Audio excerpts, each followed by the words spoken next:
बोलिए एकादशी महारानी की जय, कृष्ण भगवान की जय। तो आज माघ मास के कृष्ण पक्ष की एकादशी सटतिला एकादशी है, जो आज हम आप लोग को ये कथा सुना रहे हैं। सटतिला एकादशी का महात्मा तो आप लोग सुनिए। युधिष्ठिर ने श्री कृष्ण से पूछा, भगवान, माघ मास के कृष्ण पक्ष में कौन सी एकादशी होती है? उसके लिए कैसी विधि है तथा उसका फल क्या है? कृपा करके ये सब बातें हमें बताइए। भगवान बोले, नृपश्रेष्ठ, माघ मास के कृष्ण पक्ष की एकादशी सटतिला के नाम से विख्यात है, जो सब पापों का नाश करने वाली है। मुनिश्रेष्ठ, पुलस्त्य ने इसकी जो पापहारिणी कथा दालभ्य से कही थी उसे सुनो। दालभ्य ने पूछा, ब्राह्मण, मृतलोक में आए हुए प्राणी प्रायः पाप कर्म करते रहते हैं, उन्हें नरक में न जाना पड़े, इसके लिए कौन सा उपाय है? बताने की कृपा करें।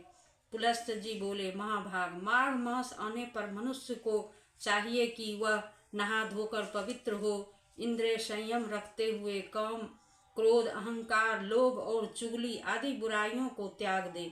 देवाधिदेव भगवान का स्मरण करके जल से पैर धोकर भूमि पर पड़े हुए गोबर का संग्रह करे, उसमें तिल और कपास मिलाकर 108 पिंडिकाएं बनाए। फिर माघ में जब आद्रा या मूल नक्षत्र आए तब कृष्ण पक्ष की एकादशी करने के लिए नियम ग्रहण करें।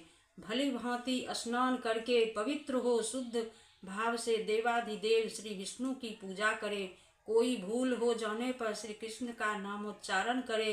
रात को जागरण और होम करे। चंदन, अर्गजा, कपूर नैवेद्य करे। तत्पश्चात भगवान का स्मरण करके बारंबार श्री कृष्ण नाम का उच्चारण करते हुए कुम्हरे, नारियल अथवा बिजौरी के फल से भगवान को विधि पूर्वक पूजकर अर्घ्य किए जा सकते हैं। अर्घ्य का मंत्र इस प्रकार है, कृष्ण कृष्ण कृपालु स्वमगतीनां गतिर्भव संसारार्णवमग्ना प्रसीद पुरुषोत्तमं। नमस्ते पुंडरीकाक्ष, नमस्ते विश्वभावन सुब्रह्मण्य, नमस्तेस्तु महापुरुष पुरबल। गृहाणार्ध्यं मया दत्तं लक्ष्म्या सह जगतपते। अर्थात सच्चिदानंद स्वरूप श्री कृष्ण, आप बड़े दयालु हैं। हम आश्रयहीन जीवों के आप आश्रयदाता होइए। हम संसार समुद्र में डूब रहे हैं, आप हम पर प्रसन्न होइए।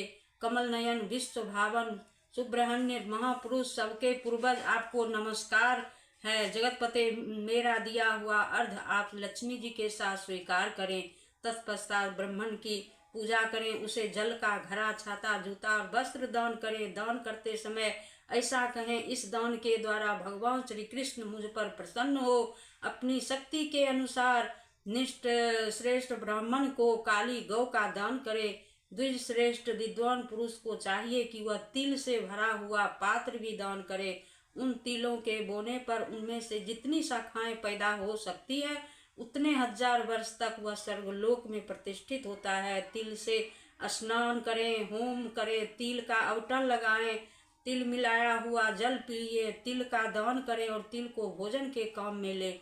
इस प्रकार निश्रेष्ठ 6 कामों में तिल का उपयोग करने के कारण यह एकादशी सटतिला कहलाती है, जो सब पापों का नाश करने वाली है। इस व्रत से जहाँ हमें शारीरिक शुद्धि और आरोग्यता प्राप्त होती है, वही अन्न, तिल आदि दान करने से धन धान्य में वृद्धि होती है। इससे यह भी ज्ञात होता है कि प्राणी जो और जैसा दान करता है, शरीर त्यागने के बाद उसे वैसा ही प्राप्त होता है। अतः धार्मिक कृत्यों के साथ साथ हमें दान आदि अवश्य करना चाहिए। शास्त्रों में वर्णन है कि बिना दान आदि के कोई भी धार्मिक कार्य संपन्न नहीं माना जाता है। बोलिए एकादशी महारानी की जय। तो माघ मास के सटतिला एकादशी का व्रत संपन्न हुआ। श्री कृष्ण गोविंद हरे मुरारी, हे नाथ नारायण वासुदेव। श्री कृष्ण गोविंद हरे मुरारी, हे नाथ नारायण वासुदेव। हे नाथ नारायण वासुदेव, हे नाथ नारायण वासुदेव। श्री कृष्ण गोविंद हरे मुरारी, हे नाथ नारायण वासुदेव। बोलिए नारायण भगवान की जय।